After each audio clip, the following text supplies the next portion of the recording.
ज्ञानेश्वरी अध्याय 9 राजविद्या राजगुह्य योग आणि त्यातील श्लोक क्रमांक 14. आणि आपण काल 203 पर्यंत आपण आलेलो आहोत. 200 पर्यंत आपण आलेलो आहोत ना. 200 पर्यंत. आता 201 पासून आपल्याला सुरुवात. ओळी क्रमांक 201. ऐसे माझेनी नाम घोषे, नाहीची करीती विश्वाची दुःखे, अवघे जगची महासुखे, दुमदुमीत भरले. दुमदुमीत भरलेलं आहे जग. संतांनी हे सगळं कार्य केलेलं आहे. हे कार्य फक्त नामसंकीर्तन.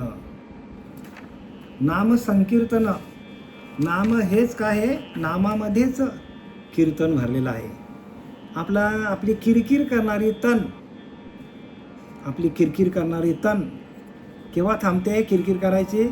जर आपल्याला त्या हरिनामाचा स्पर्श झाला, त्या हरिनामाचा आत्मसाक्षात्कार झाला, तर आपली या तनामधली असलेली किरकिर आपोआपच थांबते. नाहीतर ती किरकिर आपल्याला शेवटपर्यंत त्रास देते बरं का. बरं, ह्याच जन्मात त्रास देतं अशातली वार्ता नाही. प्रत्येक जन्मामध्ये ती त्रास देते. प्रत्येक जन्मामध्ये ती देणारा त्रास देतं आपल्याला ती किरकिर. आणि ती किरकिर कधी थांबते?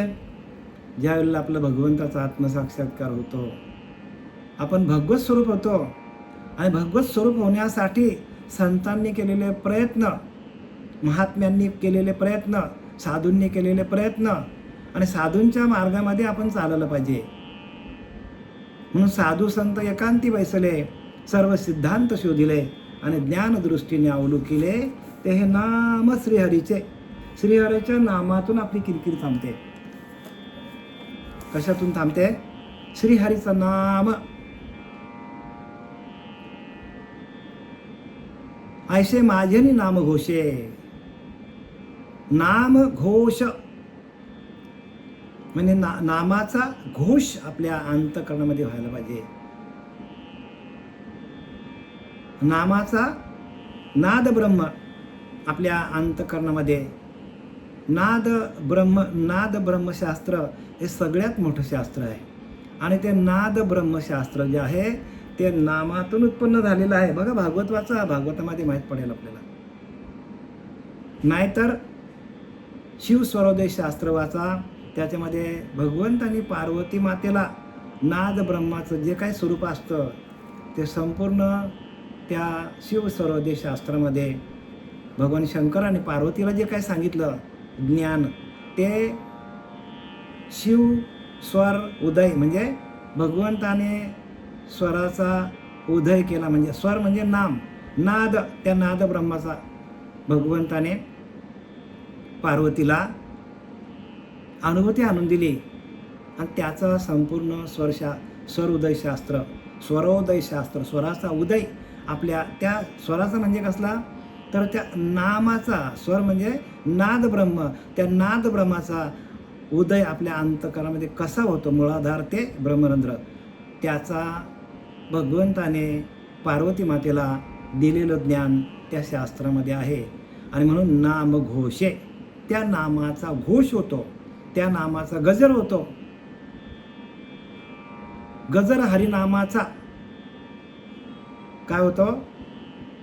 नामाचा गजर आपल्या आतमध्ये होतो. जसे का आपण पहाटेची घंटा आपण ठेवतो, किंवा पहाटेची आपण बेल ठेवतो बघा घरामध्ये, आणि ती एकदा वाजली की आपल्याला लगेच जाग येतो, पहाट झाली म्हणून. तसं आपल्याला आपली पहाट म्हणजे आपल्याला ज्ञानाचा उदय करून घ्यायचा असेल तर ते ऐसे माझेनी नाम घोषे, नाहीची करीती विश्वाची दुःखे. विश्वामध्ये सगळेच प्राणी दुःखी आहेत. मग ते दुःखाचा निरसन करणारा जे नाद ब्रह्म आहे, ते नाद ब्रह्म आपल्या अंतःकरणामध्ये चालू व्हायला पाहिजे.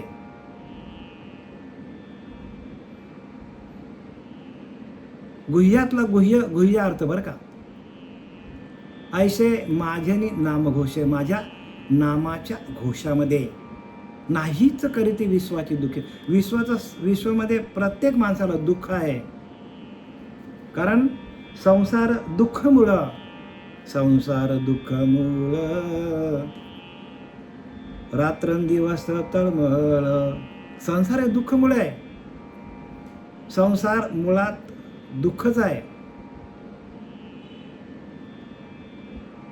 संसार दुःखमूळ, लागती दुःखाचे इंगळ, विश्रांती नाही कोठे, रात्रंदिवस तळमळ.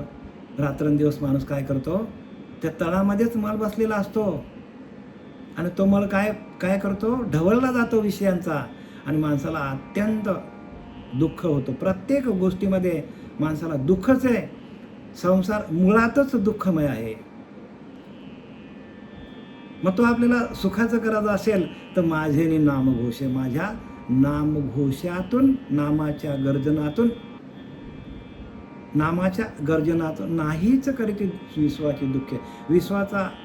विश्वामध्ये जेवढे दुःखी प्राणी आहेत, दुःखी माणसं आहेत, तेवढ्या सगळ्यांचा एका क्षणात त्या दुःखाचा नायनाट करणारा नामघोष आहे. अवघे जगची महासुख्य दुमदुमीत भरले. या संतांनी काय केलं? या संतांनी त्या नामाचा घोष कसा करायचा त्या प्रक्रिया शिकवल्या, विनियोग शिकवला आणि त्या विनियोगाच्या माध्यमातून आपल्याला त्या नामाची अनुभूती येते. कशातून? विनियोग म्हणजे त्या नामाचा वापर करून आपण आपलं अंतःकरण शुद्ध कसा करायचा, सप्तचक्र भेदन करून स्थितप्रज्ञ अवस्था, संतांसारखी आपल्या अंतःकरणाची अवस्था आपल्याला कशी साधता येईल हे सांगण्यासाठी ज्ञानवाऱ्या सांगतात, ऐसे माझ्यानी नाम घोषे. माझं नाम घोषक म्हणजे सततम कीर्तयंतो माम. लिहिलं की नाही? सातत्याने आपलं कीर्तन कसं चालू होईल याच्यासाठी. आणि त्या संतांनी सातत्याने कीर्तन चालू केलं. स्वतःचं अंतःकरण दुमदुमीत त्या कीर्तनामध्ये भरून टाकलं. आणि अशा संतांच्या संगतीमध्ये आपण गेलो तर आपण पण काय होतो? आपण पण सुखरूप होतो. आपण पण आपलं अंतःकरण विठ्ठलमय होतो. सुखरूप ऐसा दुजा कोण सांगा, माझ्या पांडुरंगासारखा. आपण पांडुरंगासारखाच होतो. आपलं अंतःकरण विठ्ठलमय होतो. अवघे जगची महासुख्य दुमदुमीत भरले. सर्व जग त्या संतांनी काय केलं? भरून टाकलं. दुमदुमीत म्हणजे त्या नामाच्या घोषातून संपूर्ण जग त्यांनी काय केलं? विष्णुमय जग, वैष्णवांचा धर्म, भेदाभेद अमंगळ, भेदच राहिला नाही. विष्णुमय जग, संपूर्ण जग विष्णुमय करून टाकलं. वैष्णवांचा धर्म, वैष्णवांच्या पंथामध्ये आपल्याला जावं लागेल. आणि भेदाभेद अमंगळ, भेदच राहिला नाही. भगवंतामध्ये आणि आपल्यामध्ये अजिबात भेद राहिला नाही. एवढं अभेद होण्यासाठी अभेद भक्ती ती कशातून होतो? तर संतांनी दिलेल्या नामातून. म्हणून ऐसेने माझे नाम घोषे. नामाचा घोष तुमच्या अंतःकरणामध्ये सारखं चालू व्हायला पाहिजे. सततम कीर्तयंत माम. सातत्याने ते कीर्तन आपलं सुरू राहायला पाहिजे. एक सेकंद पण थांबता कामा नये. आणि एक सेकंद पण जर कीर्तन आपल्या अंतःकरणामध्ये थांबला नाही आणि त्याचा अखंड जयघोष चालला, नामघोष बरवे ढवलले जग. बघा, ऐसे नामघोषे गौरवे ढवलले जग. सर्व विश्व त्यांनी काय केलं? त्या संतांनी, त्या साधूंनी सर्व विश्व ढवळून काढलं. कशातून काढलं? नामाच्या घोषातून. नामच परब्रह्म आहे. नाम परब्रह्म वेदार्थे. नामच परब्रह्म वेदांच्या मताने नामच परब्रह्म आहे. आणि त्या संतांनी त्या नामालाच धरलं आणि नामाचाच उच्चार, नामाचा उच्चार रात्रंदिन करायला लागले.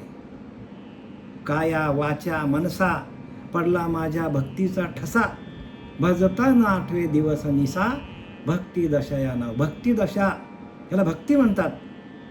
कायेने, वाचेने, मनाने पडला माझ्या भक्तीचा ठसा. ठसा उमटतात ते आपल्या अंतःकरणामध्ये. साधू काय करतात? प्रत्येक जड जीवाला भजन करायला शिकवतात, कीर्तन करायला शिकवतात. आणि त्या कीर्तनाच्या माध्यमातून नामघोष बरवा बरवे ढवलेले जग. नामघोष गौरवे ढवलेले जग. नामाच्या घोषाचा गौरव करतात, म्हणजे भगवंताच्या नामाचा गौरव करून संपूर्ण जग ढवलून टाकतात.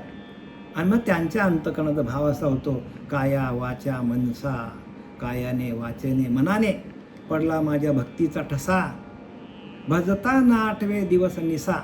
रात्र आहे का दिवस हे माहीत नाही, पण भजन चालू आहे. किती काल गेला हे माहीत पडलं नाही, पण भजन चालू आहे. 2 तास ध्यानाला बसलो का 4 तास बसले माहीत नाही, पण भजन चालू आहे. भजनात अगदी ध्यानातून उठलं तरी भजन चालू आहे, झोपलो तरी भजन चालू आहे. तुकोबाराय तर कुठल्या जंगलामध्ये गेले होते 2 नंबरच्या विधीला, तिथे अखंड त्याचं भजन चालू होतं. आणि काशीचा तो भट्ट आला, तो रामेश्वर भट्ट, आणि तो सांगायला लागला, अशा घाणीच्या जागेवर तू नामस्मरण करतो. मग त्याने काय केलं? त्याने त्याचा छल केला तुकोबारायांचा, जीभ ओढली त्याची, फटके दिले त्याला, तरी त्याचं नामस्मरण चालू आहे. शेवटला त्याने काय केलं? त्याचं तोंड बंद करायला गेला. तोंड बंद केल्यानंतर त्याला जबरदस्त करंट बसला की तुकोबारायांचं सगळीकडेच नामस्मरण चालू आहे. म्हणजे 2 नंबरच्या विधीला पण नामस्मरण चालू होतं. एवढं त्याला अनुभूती आली.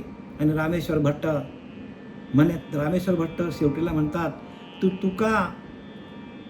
तुकाराम तुकाराम म्हणता काप काप कापे म्हणता यम लिहिले. तुकाराम तुकाराम म्हणता कापे यम. म्हणे रामेश्वर भट्ट द्विजा, तुका विष्णू नाही दुजा. तुकारामच विष्णू आहे सांगितलं आहे. हे कशात ना आला त्यांना अनुभूती? नाम घोष गौरवे ढवलेले जग. नामाच्या घोषातून संपूर्ण जग दुमदुमीत करून टाकलं या संतांनी. आणि म्हणून त्यांचं सूर्यचंद्र असेपर्यंत त्यांचं नाम निघ. आणि ऐका जनार्दनी, संतच देव आहेत, गुरुच देव येते भानाई संदेव. संतच देव आहेत, कारण त्यांच्याकडे ह्या प्रक्रिया आहेत नामाच्या प्रक्रियामधून भगवंताची प्राप्ती होते. नुसतंच भजन करून आपल्याला प्राप्ती होणार नाही. आपल्याला काय होईल? फक्त आपल्याला बरं वाटेल आपल्याला. पण आपल्याला भगवंताची प्राप्ती होणं म्हणजे काय? भगवंताचं अखंड चिंतन चाललं पाहिजे. आणि त्या चिंतन लावी चित्ताला वेड. चिंतनच चित्तामध्ये जातो आणि चित्त पांडुरंगाच्या नामासाठी झुरतो. कही आयशे दशा येईल माझी, चित्त पांडुरंगा झुरत असे. त्या पांडुरंगाच्या प्राप्तीसाठी चित्त झुरलं पाहिजे. चित्तामध्ये आपल्याला भगवंताचं नामस्मरण चित्तामध्ये झालं पाहिजे. आपले काय करतो, या चांबड्याच्या तोंडातून आपण बोलतो, पण ते चांबड्याचं तोंड आहे, ते पंचभूतांचं बनलेलं आहे. या पंचभूतांच्या शरीराला जे चालवतो ती तत्व आहे. आणि त्या तत्वामध्ये, त्या चित्तामध्ये आपलं नामस्मरण झालं पाहिजे. त्याच्यासाठी प्रयत्न येते. म्हणून कीर्तनाचे नि नटनाट्ये, नाशिले व्यवसाय प्रायश्चित्ताचे. कीर्तनाचे नि नटनाट्ये, कीर्तनाचे नि नटनाचे.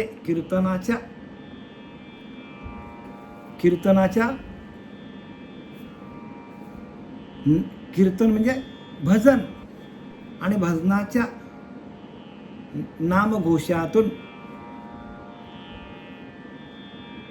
नामाच्या घोषातून, म्हणजे जेवढं नामस्मरण तुमच्या अंतःकरणामध्ये होईल तेवढी तुम्हाला अनुभूती येईल त्याची. आणि संतांनी तेवढंच काम केलेलं बरं का, दुसरं कुठलं काम केलंच नाही. फक्त नामस्मरण कसं वाढेल आपलं, कारण नामस्मरणातून भगवंताची प्राप्ती आहे. तुम्ही ज्ञानी आहे त्याला किंमत नाही. तुम्ही तीर्थाला जाता, ठीक आहे, नो प्रॉब्लेम. तुम्ही सगळ्या देवांची पूजा करता, करा, पण सगळ्यांचं उद्दिष्ट एकच आहे, आणि ते म्हणजे नामस्मरण. निरंतर नामस्मरण. निरंतर स्वरूपी राहता. निरंतर स्वरूपाच्या ठिकाणी आपण स्थित व्हायला पाहिजे. नामस्मरण काय करतो? आपल्याला त्या स्वरूपाच्या ठिकाणी एकरूप करतो. म्हणून स्वरूपी राहण्यासाठी अवगुण अवघ्याची जाती. स्वरूपाच्या ठिकाणी आपण स्थिर राहिलो, नामघोष आपल्या अंतःकरणाने चालू झाला, तर आपण स्वरूपाच्या ठिकाणी स्थित होतो. परंतु तेथे पाहिजे संत संगती. संतांनी तेच केलंय. संतांनी काय केलं? आपल्या संगतीला जड जीवाला घेतलं, किंवा आपण त्या संतांच्या संगतीमध्ये जायला पाहिजे. आणि एकदा का संतांची संगत मिळाली की संतांच्या संगतीने संत दर्शने थोर लाभ. पद्मनाभ जोडला जातो. आपला नाभीच्या ठिकाणी उपासना चालू होतो. आणि नाभीच्या ठिकाणी उपासना चालू झाल्यानंतर अखंड चिंतन विठोबाचं चालू होतं. अखंड बरं का, कारण नाभीच्या ठिकाणी ते विषय बसलेले आहेत, ते सगळे बाजूला होतात आणि आपोआपच आपलं नामस्मरण चालू होतो. ऐसे माझे नामघोष नाहीच करते विश्वाची दुःखे. संपूर्ण विश्व दुःखमय विश्वाला सुख आणून देण्याचं कार्य भजनाचं आहे, कीर्तनाचं आहे. अवघे जगती महासुखे दुमदुमीत भरले. सर्व जगच त्या महासुखामध्ये, त्या महानंदामध्ये, त्या महाद्वारामध्ये महाद्वार ओलांडावे, मग देवदर्शन घ्यावे. समर्थ सांगतात महाद्वार म्हणजे ब्रह्मरंध्रात जाऊन आपण जर स्थितप्रज्ञ झालो तरच आपल्याला महाद्वार ओलांडावे, मग देवदर्शन घ्यावे, मग आपण स्वरूपाच्या ठिकाणी स्थिर होतो. ते पहाटेवीन पहावीत. बघा, असे संतांची शक्ती आहे, असं संतांचं भजन आहे. पहाटेवीन पहावीत. बघा, जरी सकाळ झाली नाही, सकाळ होण्याची गरजच नाही, त्याच्या आधीच आपल्याला सूर्याचं दर्शन होतं. सूर्य म्हणजे ज्ञान सूर्य, लक्षात घ्या. पहाटेवीन पहावीते. पहाट जरी झाली नाही, रात्र असली तरी पण ज्ञान आपलं चालूच आहे. त्या ज्ञानाच्या प्रकाशामध्ये आपल्याला भगवंताला बघता येतो. सूर्याच्या प्रकाशामध्ये भगवंताला बघता येत नाही, ज्ञानाच्या प्रकाशामध्ये भगवंताला बघतो. म्हणून पहाटेवीन पहावीत. अमृतेवीन जीवित. अमृत पिण्याची गरज नाही, नामामृत आपल्या जवळ आहे. त्या नामामृतामधून आपल्याला जीववित. नामामृतच आपल्याला जिवंत ठेवतो. नामामृत गोडी वैष्णव लाधली आणि योगिया साधली. जीवनकला 17वीची जीवनकला योग्यांना प्राप्त झाली. 17वीची जीवनकला योग्यांना प्राप्त झाली हो. आणि ती जीवनकला जी आहे ती आपल्याला भगवंताच्या नामातून प्राप्त होतो. दुसरी गोष्ट काहीच नाही बरं का. म्हणून अमृते विना जीवविती. जीवविती. नामामृत गोडी वैष्णवा लादली आणि योगिया साधली जीवनकला. वैष्णवांना नामामृत म्हणजे नामाचा अमृत सेवन करण्याची गोडी लागली. नामाचा अमृत सेवन केल्यावर आपल्याला शांती येते, आपल्याकडं सुख वाढतो, समाधान येतो, ज्ञान प्रकट होतो, आत्मज्ञान प्रकट होतो. जीववित योगे विन दावित म्हणजे अष्टांग योग करण्याची गरज नाही. यम नियम आसन प्राणायाम प्रत्याहार धारणा ध्यान समाधी ही करायची गरज नाही. योगे विन दाविती. योगे विन दावित कैवल्य डोला. बघा, कैवल्य अवस्था प्राप्त होते नामाच्या माध्यमातून. अष्टांग योग करण्याची गरज नाही. कैवल्यवाणी आपली चालू होतो. कैवल्य. कैवल्याचा पुतळा प्रगटला भूतला. कैवल्याचा पुतळा प्रगटला भूतला. बघा काय लिहिलंय. ज्ञानवर आहे, कैवल्याचा पुतळा आहे. आणि तशी कैवल्य अवस्था आपल्याला प्राप्त व्हायला पाहिजे. आणि ती कैवल्य अवस्था आपल्याला प्राप्त व्हायला पाहिजे प्रत्येक जीवाला. कैवल्याचा डोळा म्हणजे कैवल्य डोळा म्हणजे कैवल्य अवस्था आहे. जी ज्ञानोत्तर भक्ती आहे, तर ज्ञानोत्तर भक्तीला काय म्हणतात? कैवल्याचा डोळा. कैवल्य डोळा म्हणजे कैवल्य ही अवस्था आहे. म्हणजे काय थोडक्यात तर स्थूल सूक्ष्म कारण महाकारण ज्ञान कैवल्य हे पाच गोष्टी आहेत. स्थूलाचा अभ्यास आहे, सूक्ष्माचा अभ्यास आहे, कारण देहाचा अभ्यास आहे, महाकारण देहाचा अभ्यास आहे आणि सूक्ष्म म्हणजे कैवल्य. स्थूल सूक्ष्म कारण महाकारण आणि कैवल्य हे कैवल्याची अवस्था नाही. कैवल्य अवस्थेमध्ये आपल्याला जावं लागेल. आणि एकदा का कैवल्य अवस्थेमध्ये गेलो की आपल्याला समाधी लागते. निरहंकार निरवधी या नाव समाधी. बघा काय सांगितलंय, कुठल्याच प्रकारचा अभिमान माणसाला नसला तर ते समाधी अवस्था सांगितलंय. निरहंकार निरवधी या नाव समाधी. नाथ बाबा सांगतात निरहंकार निरवधी या नाव समाधी. आणि ती कैवल्य अवस्था आहे. समाधी लागते. संतांना समाधी चालती बोलते समाधी. हो, समाधी म्हणजे कोणती? समाधी म्हणजे ही ना सांगते बरं का, की आपल्याला जमिनीत पुरून घेणं ही नाही समाधी. समाधी म्हणजे काय? निरहंकार निर्वधी या नाव समाधी. निरहंकार निर्वधी म्हणजे माणसाकडे कुठल्याच प्रकारचा अभिमान नसेल तर ती समाधी सांगतात. आणि काष्ठापरी पडून राहील ती समाधी नाही. मनुष्य काष्ठासारखा लाकडासारखा पडून राहिले त्याला समाधी नाही म्हणत. चालती बोलती समाधी. हो, उठताना बसताना खाताना पिताना जेवताना अखंडिताचं चिंतन चालू आहे. आणि ती कुठल्याच प्रकारचा त्याला गर्व नाही, अभिमान नाही. आणि त्याला समाधी म्हटलंय. निराभिमान निर्वधी या नाव समाधी. निराभिमान निर्वधी या नाव समाधी. आणि ती समाधी कोणाला लागली? निराभिमान निर्वधी या नाव समाधी. परी काष्ठाती त्रिशुद्धी नव्हे समाधी सर्व. काष्ठाती त्रिशुद्धी नव्हे समाधी सर्वदा. म्हणजे काष्ठासारखं लाकडासारखं पडून राहणं त्याला समाधी नाही सांगितलं नाथ बाबा. कुठल्याच प्रकारचा अभिमान नाही, ज्याचं अखंड चिंतन चालू आहे आणि सगळ्या जगामध्ये फिरतो. सर्व जगामध्ये तो फिरत राहतो ज्ञान वाटण्यासाठी साधू, पण त्याच्याकडे जराही अहंकार नसतो. त्याला समाधी म्हणतात. पहाटे विन पहावित अमृत विन जीववित. अमृताशिवाय जिवंत ठेवतात. आणि योगे विन दाविती कैवल्य डोला. आणि योग करण्याच्या भानगडीत टाकत नाही. आपल्याला त्या 5व्या अभ्यासामध्ये ज्ञान कैवल्य अवस्था म्हणतात त्याला. त्या ज्ञान कैवल्याचा अभ्यास देऊन साधू काय करतात, आपल्याला ज्ञान कैवल्य अभ्यासामध्ये नेतात. आणि त्या अभ्यासाच्या माध्यमातून आपल्याला समाधी लागते. आणि आपल्याला योग साधनेशिवाय धडधडीत डोळ्यासमोर मोक्ष दाखवितात. योग साधनेशिवाय आपल्याला समाधीमध्ये नेतात, मोक्ष दाखवतात. आपलं मोक्षाची सोडी बांधी करी. मोक्षाचे पुरुषार्थ सिद्धी म्हणजे पुरुषार्थ सिद्धी चौथी घेऊन आपल्या हाती रिगाला भक्तिपंथी जगा देत असे. पुरुषार्थ सिद्धी चौथी घेऊन आपल्या हाती म्हणजे मोक्ष. धर्म अर्थ काम मोक्ष म्हणजे मोक्ष हा पुरुषार्थ आहे. आणि तो आपल्याला प्रत्येक जीवाला मिळवता आला पाहिजे.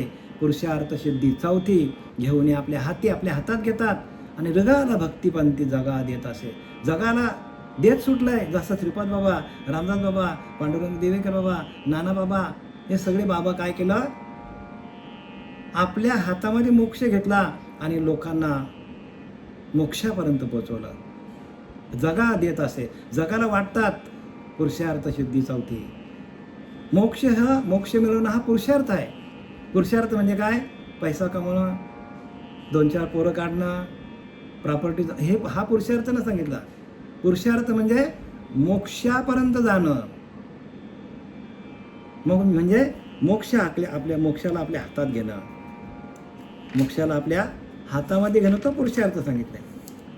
आणि तो पुरुषार्थ आपल्याला मिळवण्यासाठी आपल्याला काय करावं लागेल तर सततम कीर्तयंत माम म्हणजे सातत्याने आपल्याला कीर्तन करावं लागेल. परी राया रंका पाड धरू नेनती साने या थोरा कडचणी करू एक सरे आनंदाचे आवारू होत जगा. आता इथं सांगतात परी राया रंका पाड धरू, परंतु राजात व रंकात असा तो भेद मानत नाही. असा साधू काय करतो, गरीब श्रीमंत, छोटा मोठा, ज्ञानी अज्ञानी असा तो भेद मानत नाही. त्याची अभेद वृत्ती झालेली असते. भेदच नाही त्याच्याकडं. भेदाभेद अमंगळ, भेदाभेद अमंगळ, भेदच नाही त्यांच्याकडं. आणि भेद आला की मग आपली वृत्ती, आपण वृत्तीवर येतो. आणि भेदच नसला का आपण प्रवृत्ती होतो. आपल्याकडनं वृत्ती निघून गेलेली असते, म्हणजे साधूंकडनं बरं का. परी राय रंकात पाडू धरी, राया रंकामध्ये तो भेद धरत नाही का, तर सर्व घटीराम देहादेही अशी त्याची, किंवा जे जे भेटेल भूत ते ते मानिजे भगवंत, हा भक्तियोग निश्चित जाण माझा, हा निश्चित भक्तियोग आहे. आणि ती भक्ती साधूंनी केलेली असते. जे जे भेटेल भूत ते ते मानिजे भगवंत, प्रत्येक जीवामध्ये तो भगवंत आहे असा त्याचा भाव तयार होतो. हा भक्तियोग निश्चित, हाच भक्तियोग आहे. प्रत्येक देहामध्ये, तो गरीब असो, श्रीमंत असो, राव असो, रंक असो, राजा असो, कोणीही असो, तो त्या जीवाकडं तो भगवंत आहे असा भाव धरून त्या साधूंनी काय केलं. साधू कशावरती ते झाले एवढे मोठे साधू, तर कीर्तनाचे आणि नटनाचे अखंड त्यांचं कीर्तन चालू होतं. मी तुम्हाला सांगितलं, काया वाचा मनसा पडला माझ्या भक्तीचा ठसा, भजता न आठवे दिवस निसा, दिवस आहे का रात्र हे माहीत नाही, अखंड त्याचं भजन चालू आहे. आणि त्या भजनाच्या शक्तीवर, भजनानंदामध्ये, त्या भजनाच्या प्रेमानंदामध्ये जाऊन ते आनंदित राहून लोकांना ज्ञान देत असतात. पण ज्यांच्याकडे ते आहे तेच देतात बरं का. ज्यांच्याकडे नाही ते देऊ शकतच नाही. ज्यांच्याकडे हे ज्ञान नाही ते काय देणार, ते जगाला काय देणार, काहीच देणार नाही. जगाला सांगेल बाबा ऐकायला या, बसा, श्रवण करा, घरी जा. पण तुम्ही देव आहात किंवा तुम्हाला देव बनवतील का ते, तर देव बनवण्याची क्रिया संतांमध्ये, साधूमध्ये, महात्म्यांमध्ये आहे. पण जे काय आता चाललंय त्यांनी समाज प्रबोधनाचं कार्य हातात घेतलेलं आहे. समाजाला प्रबोधन करतात की वाईट वागू नका, चांगले वागा, चांगले राहा, एकामेकाला त्रास देऊ नका, एवढ्यासाठी येते. मग संत कोणाला म्हणावा की तेची संत, तेची संत, ज्यांचा हेत विठ्ठल, ज्याचा अखंड विठ्ठल विठ्ठल विठ्ठल विठ्ठल. तुकोबारासारखं भजन चालू आहे. तुकोबारा ज्या धर्तीवर पावलं ठेवायची, ती पावलाची धरती विठ्ठल विठ्ठल म्हणायची. जनाबाईच्या गौऱ्या विठ्ठल विठ्ठल म्हणायच्या. भक्त प्रल्हादाला किती ठिकाणी त्याला काय काय टाकलं तरी त्याचं अखंड नामस्मरण चालू होतं. का शस्त्रे बरी तोडली या, देहा अग्नीमध्ये पडली या, चित्त महासुखामध्ये पहुडली या, चिवूच नाही, ज्ञानोबा सांगतात. का शस्त्रे बरी तोडली या, शस्त्राने जरी त्यांचा शरीर तोडला, छेदन केला, तरी त्याचं नामस्मरण खंडन पडत नाही. का शस्त्रे बरी तोडली या, देहा अग्नीमध्ये पडली या, बघा त्या देहाला अग्नीत टाकला तरी पण त्याचं नारायण नारायण नारायण अखंड भजन चालू होतं. नवे त्या होलिकेला जाळून टाकलं. होली होऊन गेली ना आता. होलिकेला वर काय होता की तो अग्नीने जळणार नाही, पण तिलाही जाळून टाकलं. नाम होतं, नाम. ऐका नामाचा महिमा, नामाचा महिमा चालले आपल्याला. नामाचा महिमा गातात हे संत.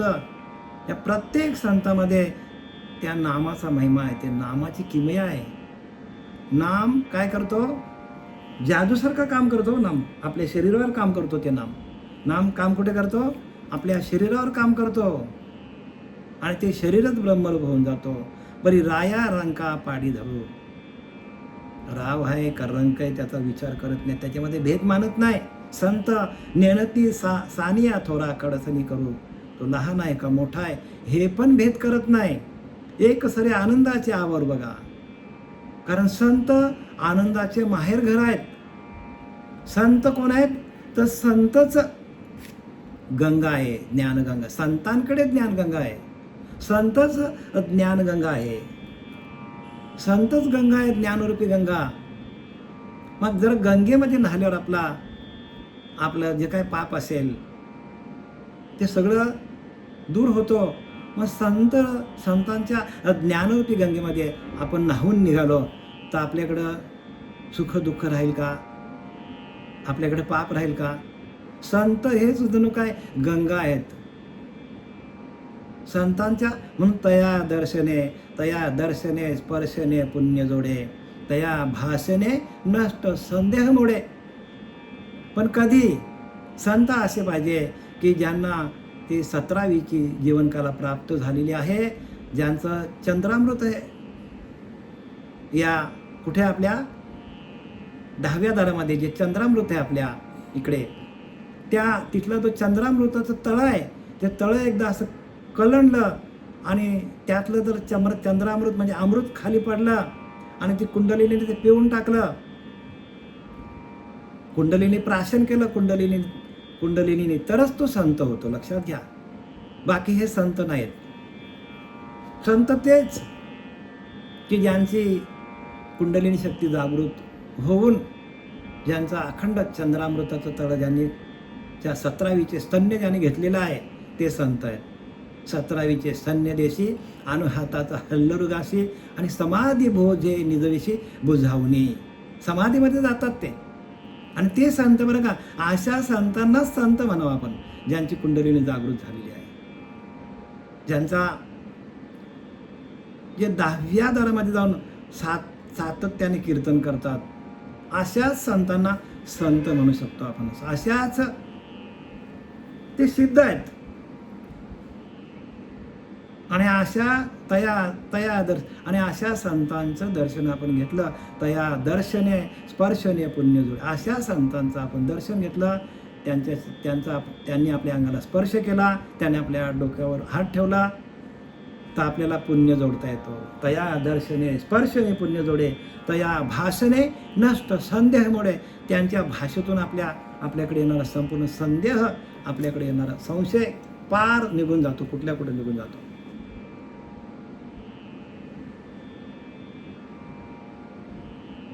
आणि हे संतांच्या नामस्मरणाची किमया आहे. संतांकडे अखंड चिंतन विठोबाचं चालू आहे. परी राया रंका पाडे धरू, नेनती साने या थोरा कडसनी करू, ऐक सरे आनंदाचे आवारू होत जगा. आणि जगाला सरसकट आनंदाचे माहेरघर होतात. जगासाठी आनंदाचे माहेरघर होतात संत. पण लाडाची लेकमी संतांची गो, लाडाची लेकमी संतांची. संतांच्या तिकडे गेल्यावर माहेराला गेल्यासारखं होतं. आणि माहेराला गेल्यावर आराम असतो, माहिती आहे ना तुम्हाला, स्त्रियांना माहिती आहे आराम कुठे आपल्याला, म्हणजे माहेरघर आहे. संत हेच माहेरघर आहेत. संत त्याची मायबाप आहेत आपले, आईसारखे संत आहेत.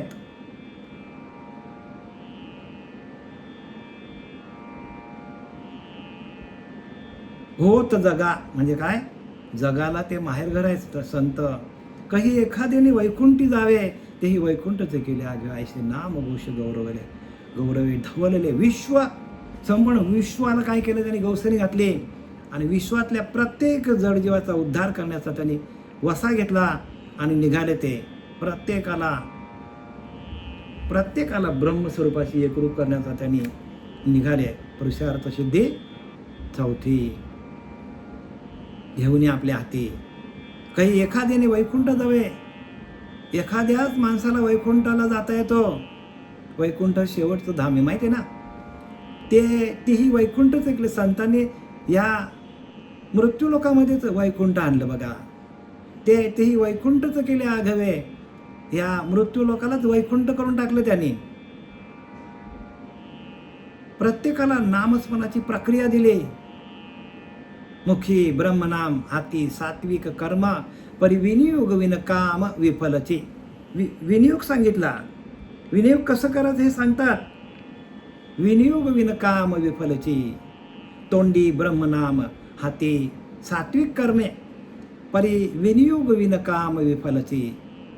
भगवंताच्या नामस्मरणाचा विनियोग कसा करायचा, भगवंताशी एकरूप कसं व्हायचा, स्वरूपाशी एकरूप कसं व्हायचा, ह्या प्रक्रिया ते सांगतात. म्हणून काही एखादाच माणूस वैकुंठामध्ये जातो, पण त्या संतांनी, त्या साधूंनी, त्या महात्म्यांनी तेही वैकुंठच केले आघवे. सर्व जगचं काय केलं, वैकुंठ करून टाकलं. जगच वैकुंठ करून टाकलं. कशाने, ऐसे नामघोष गौरवे. नामघोष म्हणजे नामाच्या भजनाच्या योग्यतेतून. भजन नामाच्या भजनातून, नामाच्या कीर्तनातून, कीर्तनाचे आणि नटनाचे, कीर्तनाच्या नटनाच्यातून म्हणजे कशातून? उत्कर्षातून. कीर्तन वाढवलं त्याने, कीर्तनामध्ये स्वतःला वाहून घेतलं, कीर्तनामध्ये स्वतःला वाहून घेतलं त्यांनी. आणि त्यांनी स्वतःला वाहून घेतल्यामुळे त्यांचं अखंड कीर्तन चालू झालं, अखंड बरं का. आणि त्या अखंड झालेल्या कीर्तनातून, कीर्तनाच्या अखंड स्मरणातून, प्रभावातून, कीर्तनाच्या प्रभावाने त्यांनी काय केलं तर अवघे आयसे नाम घोष गौरवे धवलले, विश्वाला ढवलून टाकलं त्यांनी. बघा आपले श्रीपाद बाबा होते, रामदास बाबा होते, संपूर्ण देशामध्ये फिरत राहायचे. ते प्रत्येकाला घरी जायचं आणि प्रक्रिया करून दाखवायचे. असं नाम घ्या, असं श्वास घ्या, असं सोडा. अनुग्रहाची प्रक्रिया केली, प्रबोधाचं चिंतन सांगितलं. अनुग्रहाची क्रिया कशी करायची, अनुग्रह कसा घ्यायचा श्वास, अनुग्रहाचा मंत्र कोणता, बीज मंत्र कोणता, हे बीज मंत्र पेरत गेलं. बीज म्हणजे आधी अनादिकालचं बीज त्यांनी हातात घेतलं. मुख्य महाविष्णू चैतन्याचे मुळ, सांप्रदाय फळ तेथून या, हंसरूपी ब्रह्मा उपदेश श्रीहरी, चतुर्शोकी चारी चारी भागवत. आणि ते बीज त्यांच्या हातात आलं. जे महाविष्णूपासून जी परंपरा चालत आलेली आहे, महाविष्णूने हंसाचं रूप घेतलं, हंसाने ब्रह्माला, ब्रह्माने आत्रीला, आत्रीने दत्त महाराजांनी नारायण जालवणकर, लक्ष्मण, बलभीम, सख्यानंद, शांताबाई, बंडोबा, किरोबा, श्रीपाद बाबा, रामदास बाबा, नारायण बाबा, नाना बाबा, पांडुरंग, दिवेकर बाबा, हे सगळे संत आहेत. आणि या संतांपर्यंत प्रत्येकाच्या डोक्यावर हात ठेवत ती प्रक्रिया त्यांनी इथपर्यंत आणली. आणि नाम घोष गौरवे ढवलेले जग, नामाच्या घोषातून काय केलं, संपूर्ण विश्व त्यांनी भजनामध्ये ढवळून टाकलं. आणि ढवळलेले विश्व म्हणजे प्रत्येक व्यक्तीला त्यांनी प्रकाशमान करून टाकलं. ढवळून टाकलं म्हणजे काय, प्रकाशमान केलं. त्या नामाच्या प्रक्रियेतून प्रत्येक साधकाला प्रकाशमान केलं. म्हणून एवढा आनंद संप्रदाय एवढा मोठा तयार झालाय. आनंद संप्रदाय म्हणजे आनंद हाच आपला भगवंत आहे. सच्चिदानंद स्वरूप हेच प्रत्येक साधकाचं स्वरूप आहे. आणि त्या सच्चिदानंद स्वरूपाला जाणं म्हणजे भक्ती आहे. एवढी सोपी भक्ती आहे हो, पण ते साधू यायला पाहिजे. म्हणून साधू येते घरा तोची दिवाळी दसरा. म्हणजे काय, दिवाळी आणि दसरा म्हणजे, दिवाळी म्हणजे आनंद आणि दसरा म्हणजे 5 ज्ञानेंद्रिय, 5 कर्मेंद्रिय. ह्या 5 ज्ञानेंद्रियामधून, 5 कर्मेंद्रियामधून त्या दसरा हा म्हणजे 5 न 5 10, त्या 10 इंद्रियांमधून आपल्याला भगवंताचं नामस्मरण करता करता त्या भगवंताशी एकरूप होणं आणि ती दिवाळी सांगितली. भगवंताच्या नामस्मरणातून 5 ज्ञानेंद्रिय, 5 कर्मेंद्रिय, सर्व इंद्रिय आपली भगवत स्वरूप करणं, आणि त्याला दिवाळी म्हणतात. आणि ती दिवाळी प्रत्येक घरामध्ये जाऊन या संतांनी प्रत्येकाच्या अंतःकरणामध्ये ती दिवाळी साजरी केली. प्रत्येकाला ते अनुग्रह दिला, प्रत्येकाला प्रबोधाचं चिंतन दिलं. हे ज्ञान तसं बरं का, हे ज्ञान तसं फार उच्च लेवलचं आहे, फारच उच्च लेवलचं ज्ञान आहे. हे समजण्यासाठी पुण्याई जवळ पाहिजे. काय पाहिजे, पुण्याचा ठेवा पाहिजे. आणि त्या पुण्याच्या ठेवीतून आपल्याला हे ज्ञान प्रगट होतं. खूप म्हणजे जन्मोजन्मी आम्ही बहु पुण्य केले, तव या विठ्ठले कृपा केली. तुकोबाराय म्हणतात ना, ते ह्याच भक्तीला म्हणतात. आणि शेवटची भक्ती बरं का, आत्मनिवेदन भक्ती आणि शेवटची भक्ती. आणि या भक्तीमध्ये आपल्याला रंगण्यासाठी खरोखर चांगलं मस्त आनंद वाटते या भक्तीमध्ये. हे ज्ञान घ्या, या ज्ञानातून आपल्याला मोक्ष आहे. आपण मोक्ष आपल्या हातात आहे, आपल्याच हातात मोक्ष आहे. आणि त्या मोक्ष देण्याची जी क्रिया आहे, प्रक्रिया आहे, या प्रक्रियेच्या माध्यमातून साधू प्रत्येक घराघरामध्ये जाऊन ते नामस्मरण, ते बीज मंत्र, ते प्रबोधाचं चिंतन प्रत्येक साधकाच्या डोक्यावर हात ठेवून प्रत्येकाला देतात. हे ज्ञान कोणी आपल्या नेत्रकटाक्षातून दिलं जातं, कोणी नाभीला नाभी लावून दिलं जातं, तर कोणी डोक्यावर हात ठेवून दिलं जातं, तर कोणी डोक्यावर तुपाची पेरणी करून दिलं जातं. असं स्पर्शाने, साधूंच्या स्पर्शाने, त्या दर्शने, स्पर्शाने पुण्य जोडे, त्यांच्या दर्शनातून, त्याच्या स्पर्शातून पुण्य जोडला जातो.